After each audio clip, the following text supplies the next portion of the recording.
Selamat sore Indonesia. Anda menyaksikan program berita Kompas Petang di Kompas TV, independen terpercaya. Saya Yasir Neneam. Dan saya Cynthia Rompas. Saudara, inilah Kompas Petang selengkapnya. Kita awali informasi pertama dari Bogor, Jawa Barat. Saudara, 3 orang meninggal dunia, sementara 84 orang lainnya terluka setelah sebuah bangunan majelis taklim di Desa Sukamakmur, Kecamatan Ciomas, Kabupaten Bogor, ambruk.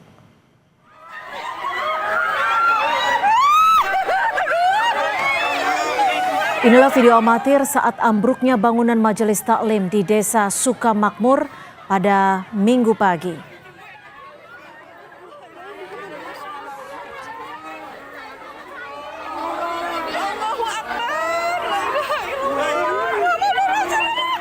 Kepanikan terjadi saat bangunan yang digunakan warga tiba-tiba ambruk.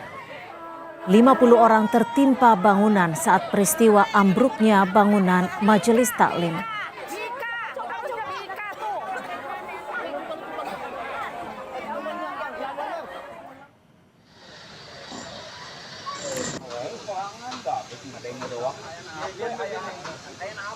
Kapolsek Ciomas Kompol Iwan Wahyudi bilang, bangunan majelis taklim yang ambruk merupakan bangunan baru. Bangunan ambruk karena struktur bangunan tidak kuat menahan beban dari membludaknya jamaah.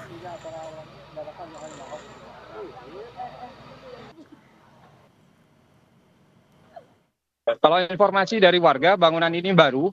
Namun demikian, karena jumlah berat yang ditanggung bebannya itu terlalu besar sehingga bangunan tidak kuat sehingga ambruk ke bawah. Baik, perlu dijelaskan juga bahwa di lokasi sudah kita melakukan evakuasi pembersihan puing-puing ambruknya majelis taklim itu dan sudah dipastikan clear, sudah tidak ada lagi korban-korban yang tertimbun oleh reruntuhan itu, dan semua korban kita fokus untuk dibawa ke rumah sakit terdekat yang ada di Bogor. Demikian.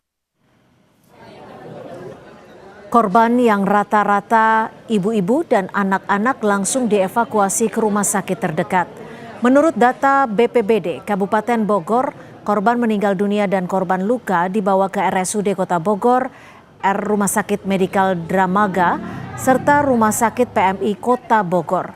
Dirut RSUD Kota Bogor, Ilham Haidir bilang, korban luka berat mengalami sejumlah cedera patah tulang.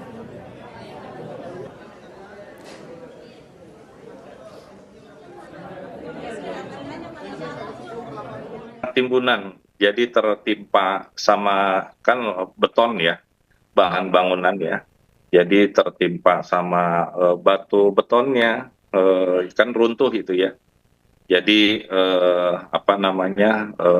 menyebabkan adanya cedera seperti patah ya, patah tulang, kemudian cedera organ visceral, organ dalam, dan itu perlu penegakan diagnosa cepat dan dilakukan tindakan secepat-cepat.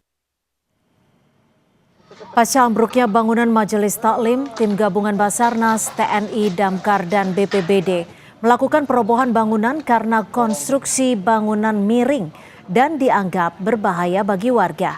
Pembongkaran bangunan dilakukan dengan alat secara manual.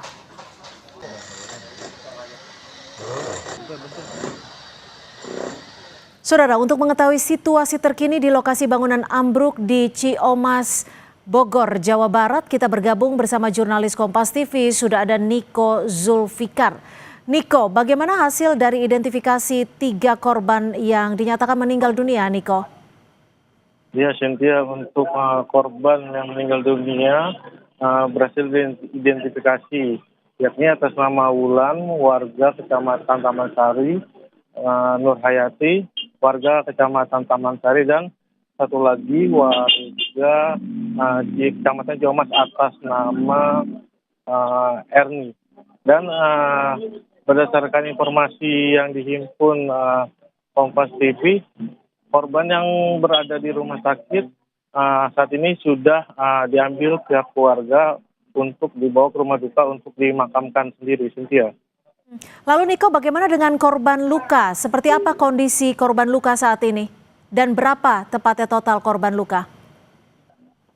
Atas kejadian ambruknya majelis taklim, berdasarkan data dari pihak Desa Sukamakmur, Kecamatan Ciamas sendiri untuk jumlah luka saat ini terdata sementara berjumlah 84 orang, terdiri dari luka ringan dan luka berat, Cynthia. Saat ini sebagian korban sendiri masih menjalani perawatan di rumah sakit yang ada di Bogor, seperti di rumah sakit RSUD Kota Bogor, RSUD Ciawi, maupun rumah sakit PMI, Cynthia. Niko, lalu seperti apa situasi? Apakah pembersihan bangunan yang ambruk ini sore hari ini sudah berhasil dibersihkan secara keseluruhan? Ya, saat ini untuk bangunan ambrol, puing-puing sisa bangunan ambrol, pihak SAR gabungan dari BPBD, Damkar maupun dari PMI sendiri masih melakukan upaya untuk perobohan bangunan tersebut karena dinilai bangunan tersebut membahayakan karena konstruksi bangunannya dalam keadaan miring. Untuk saat ini petugas fokus untuk pembersihan atau perobohan sisa-sisa dari bangunan tersebut. Sementara itu untuk pencarian korban saat ini sudah tidak dilakukan lagi di lokasi terjadinya bencana longsor tersebut, Cynthia. Niko, lalu bagaimana dengan konstruksi bangunan? Sebenarnya konstruksi bangunan ini apakah memang memiliki izin untuk dibangun? Kalau dilihat dari gambarnya kan memang berada di sisi sangat di lereng kebun gitu ya? Ya, betul, Cynthia. Untuk bangunan sendiri di tempat lokasi longsornya berada di pinggiran jurang dengan kemiringan kurang lebih 30 sampai 40 derajat yang berletak di perkampungan rumah warga sendiri, Cynthia. Saat ini bangunan tersebut digunakan untuk kegiatan keagamaan dan berdasarkan data yang dihimpun untuk bangunan tersebut dipergunakan baru karena mengingat bangunan tersebut baru saja selesai untuk dibangun sendiri, Cynthia. Niko, lalu bagaimana dengan konstruksi bangunannya? Apakah memang konstruksi bangunan ini sudah dinilai cukup aman begitu saat dibangun? Kalau Anda tadi sebutkan ini baru selesai dibangun. Ya, untuk masalah konstruksi bangunan sendiri saat ini masih diselidiki pihak kepolisian apakah bangunan tersebut layak atau tidak apa memiliki izin atau gimana. Tapi saat ini fokus dari pihak kepolisian sendiri saat ini untuk proses perobohan atau pembersihan dari sisa material longsor tersebut. Dan saat ini di lokasi kejadian sendiri sudah dipasang garis polisi oleh pihak kepolisian setempat, Cynthia.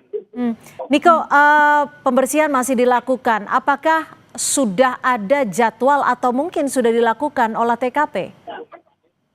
Untuk saat ini berdasarkan pantauan di lokasi, pihak kepolisian belum melakukan olah TKP sendiri. Saat ini sudah fokus untuk pembersihan terhadap material atau sisa bangunan akibat longsoran tersebut, Cynthia. Berapa sebenarnya jemaah yang saat itu berada di bangunan Majelis Taklim ini, Niko? Ya. Pada saat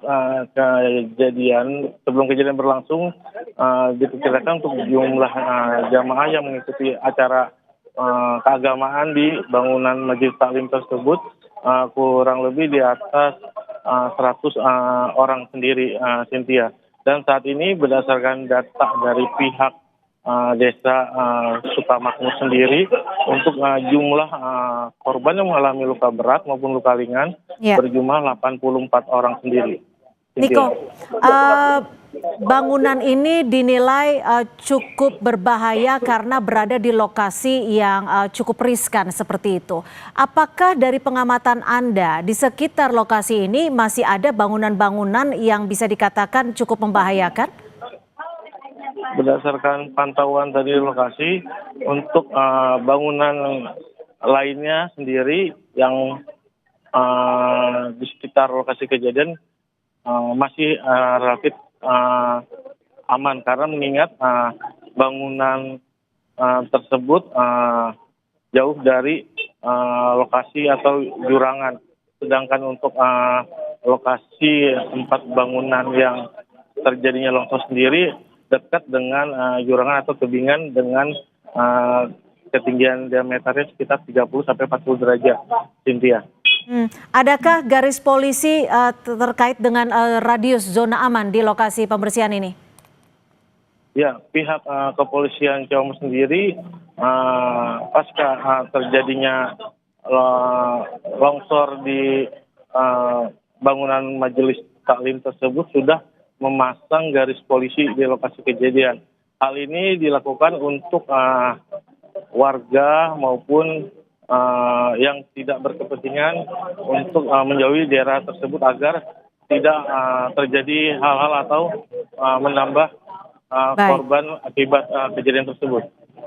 Terima kasih jurnalis Kompas TV Niko Zulfikar melaporkan langsung dari Bogor, Jawa Barat.